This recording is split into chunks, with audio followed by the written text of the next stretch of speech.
자, 오늘 만나보실 모델은 폭스바겐 티구안입니다. 2세대 부분 변경 모델에 해당하고요. 어떤 점이 바뀌었는지 함께 살펴보시겠습니다. 우선 엠블럼이 신형으로 바뀌었고요. 그 다음 라디에이터 그릴 모양도 이렇게 좀 뾰족뾰족하게, 이전에는 완전 면이 딱딱 떨어졌었는데 지금 이렇게 튀어나온 형상으로 바뀌었습니다. 이 헤드램프가 모양도 조금 이렇게 각이 진 DRL 그 주간주행 등이 들어갔고, 그 다음 가장 큰 변화가 이 LED 헤드램프에 들어간 기능들입니다. 지금 옆에 보시면 IQ 라이트라고 적혀 있는데 이전에 투아렉이나 파사트 GT 같은 모델에서 볼 수 있었던 고급 사양입니다. 어댑티브 LED 헤드램프다, 이렇게 보시면 돼요.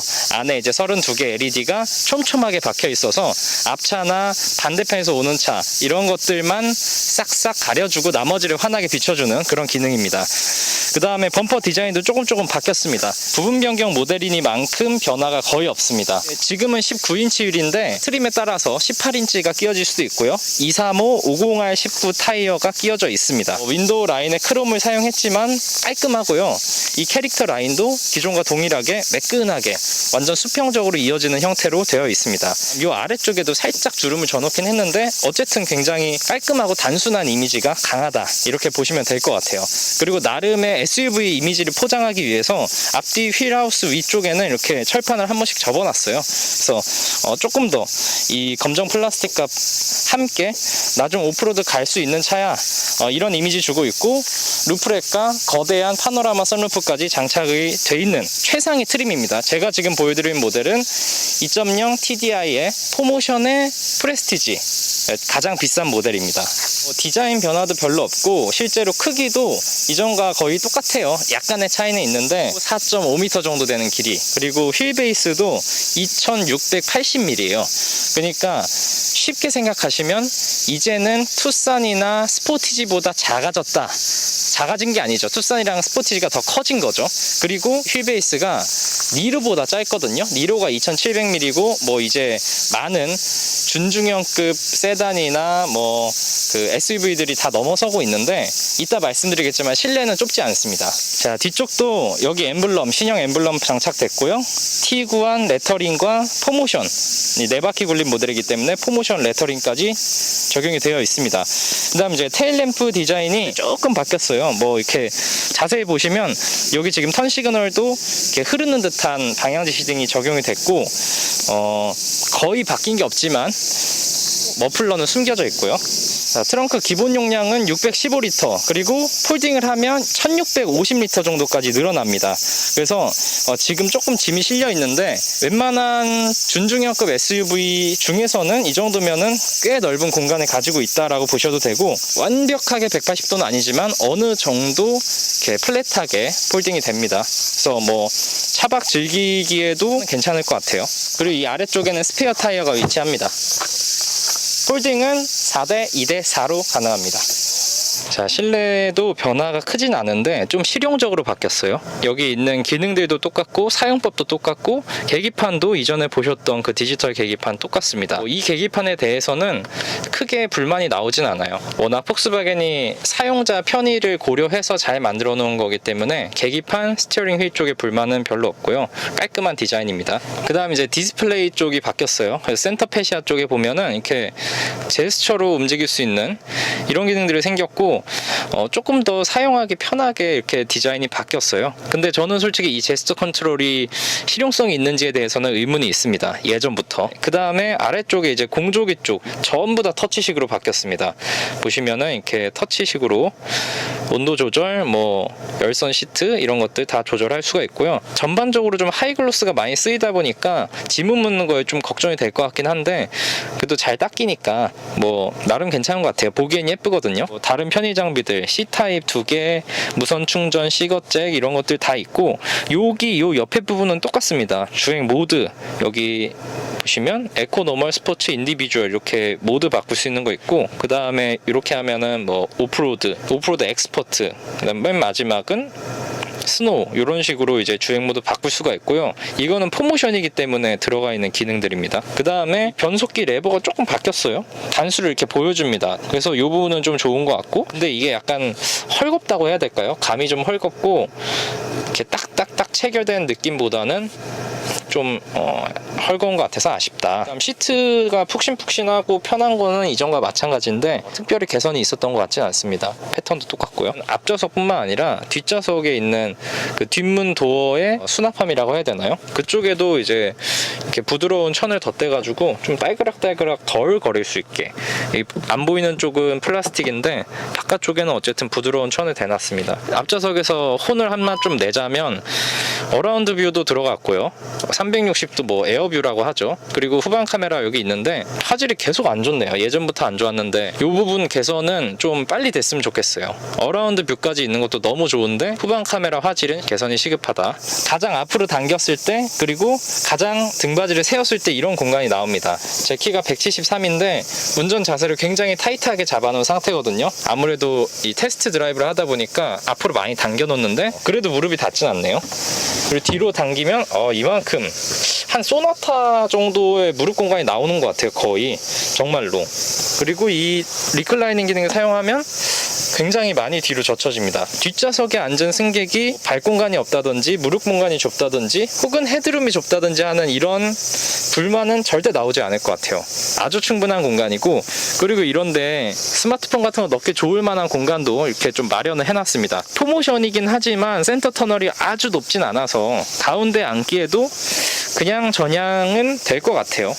좀 불편하긴 하지만. 그리고 3존 에어컨도 들어갔고 시거잭 하나 있고, 이 뒤쪽에도 USB 단자가 있었으면 좋겠는데 USB 단자가 없네요. 이건 좀 아쉬운 것 같아요. 이게 가족용 차인데 뒤쪽 USB가 없다라는 건 조금 단점이 될 것 같습니다. 이 파노라마 루프는 참 좋네요. 자, 티구안은 글로벌 베스트셀링 모델입니다. 전 세계적으로 600만 대 이상 판매가 됐고 국내에서도 굉장히 많이 팔린 모델이죠. 지금 보시는 2세대 부분 변경 말고 1세대부터 굉장히 많이 팔렸습니다. 지난해 판매량만 봐도 티구안 한 모델로 10,000대 이상을 팔았습니다.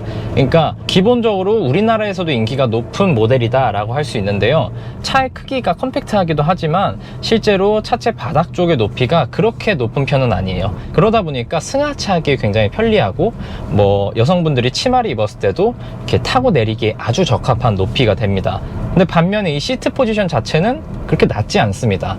제가 지금 시트 포지션을 가장 낮추고 타고 있는데요.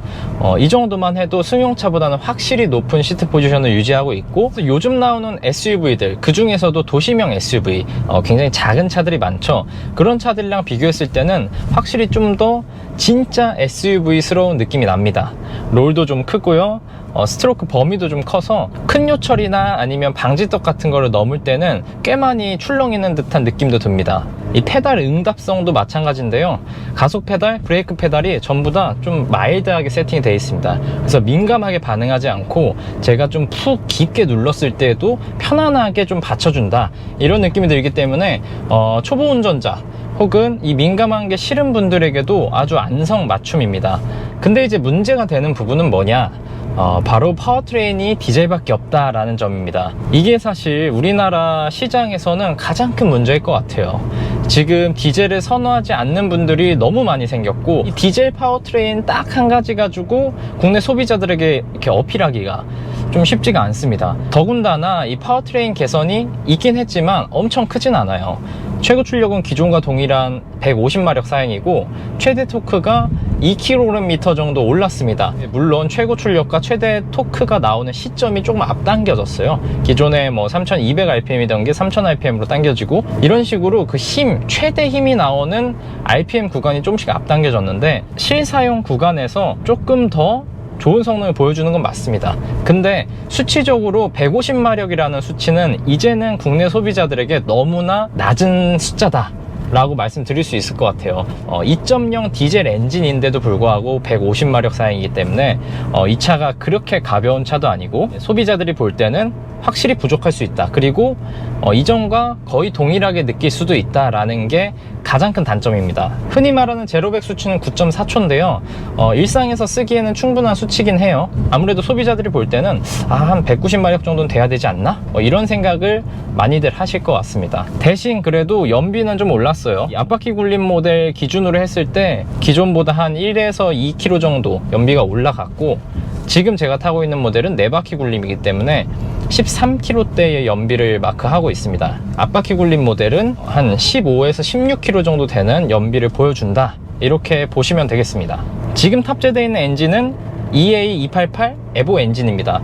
기존과 거의 동일해 보이지만 아무래도 환경 쪽에 신경을 좀 더 썼어요. 유로6D를 만족시키기 위해서 트윈도징 테크놀로지라고 하는 굉장히 복잡해 보이는 기술을 갖다 붙였는데, 실제로는 SCR을 2개 넣었다, 이렇게 생각하시면 됩니다. 그 질소산화물을 줄여주는 SCR을 2개 넣어서 좀 더 친환경적으로 만들었다. 그래서 이제 유로6D 만족, 그리고 실차 테스트, 실주행 테스트까지 다 만족을 하는 진짜 친환경적인 디젤이다, 이렇게 이제 폭스바겐 측에서 설명을 하는데, 아무래도 지난 몇 년 전에 폭스바겐 디젤 게이트라는 어마어마한 전 세계적인 사건을 터뜨렸기 때문에 이런 부분을 강조하고 신경을 좀 쓰는 것 같아요. 승차감이나 노면에 대응하는 모습뿐만 아니라 이 스티어링을 돌리는 느낌도 굉장히 부드러우면서도 직관적입니다. 근데 대신에 소음 부분에서 좀 이슈가 있습니다.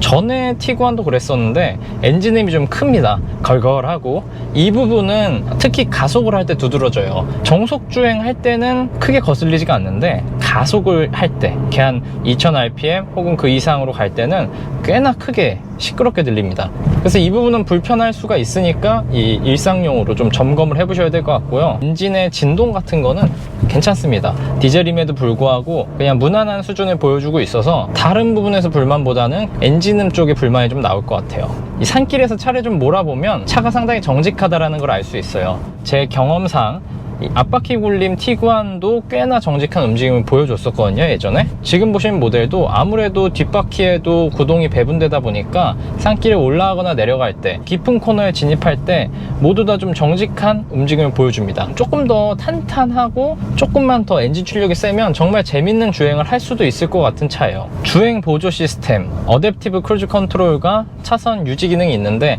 이게 작동은 굉장히 잘해요. 좋습니다. 좋은데 차선 유지만 따로 할 수가 없다는 점 좀 아쉬워요. 진짜 깔끔하게 작동한다, 이렇게 생각이 들진 않아요, 차선 유지 기능 자체는.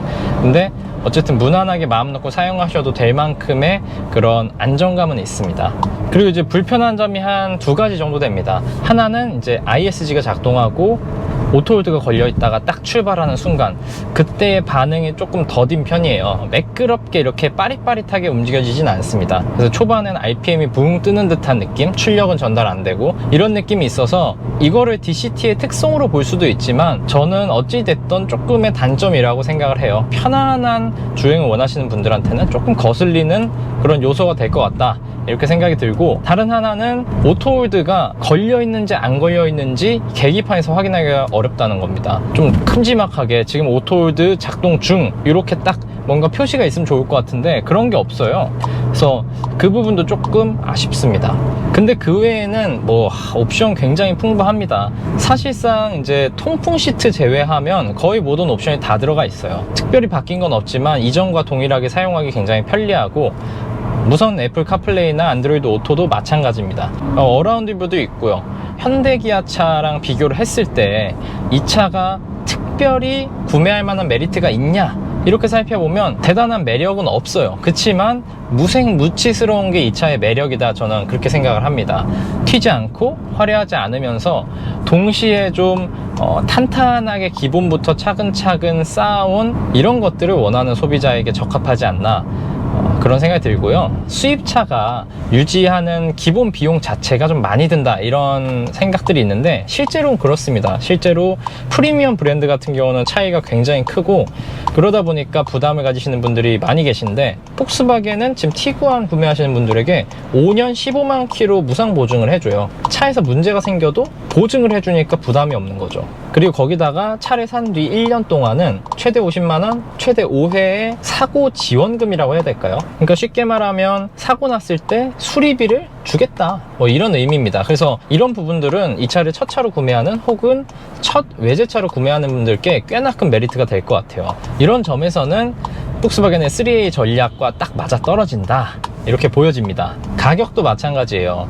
4천만원 초반부터 시작해서 4,700만원대까지 가격이 형성이 되어 있는데, 지금 이제 폭스바겐 파이낸셜 이용하면 5% 할인, 그리고 현금 할인 3.5%, 개소세 할인까지 더해져서 3,800만 원부터 한 4,400만 원 정도까지 가격이 낮아집니다. 지금 제가 타고 있는 모델도 정가는 4,700 정도 하지만 4,400만 원 정도면 구매를 할 수 있다라는 뜻이에요. 차가 그렇게 급하지 않다 하시는 분들은 프로모션이 조금 더 세진 다음에 구매를 하시는 것도 나쁘지 않을 것 같습니다. 부분 변경 전 모델 같은 경우도 프로모션이 상당히 높았었거든요.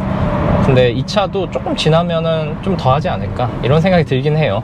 그리고 이제 포모션과 그냥 앞바퀴 굴림의 차이, 저는 사실 앞바퀴 굴림 모델을 더 추천을 해요. 아무래도 이 차의 세그먼트나 이런 차 특성상 굳이 포모션이 필요하지 않을 것 같아요. 가격적인 메리트도 있고 연비 쪽에서의 차이도 꽤 크니까 저는 앞바퀴 굴림 모델을 오히려 추천을 합니다. 내가 이 차에 가지고 좀 아웃도어를 많이 즐길 것 같다 하시는 분들은 이 포모션 4바퀴 굴림도 고려를 해보시면 좋을 것 같고요. 자, 이렇게 오늘은 무난하고 튀지 않고 화려하지 않지만 기본은 탄탄한 티구안 함께 살펴봤고요. 다음엔 다른 모델로 찾아뵙겠습니다. 감사합니다.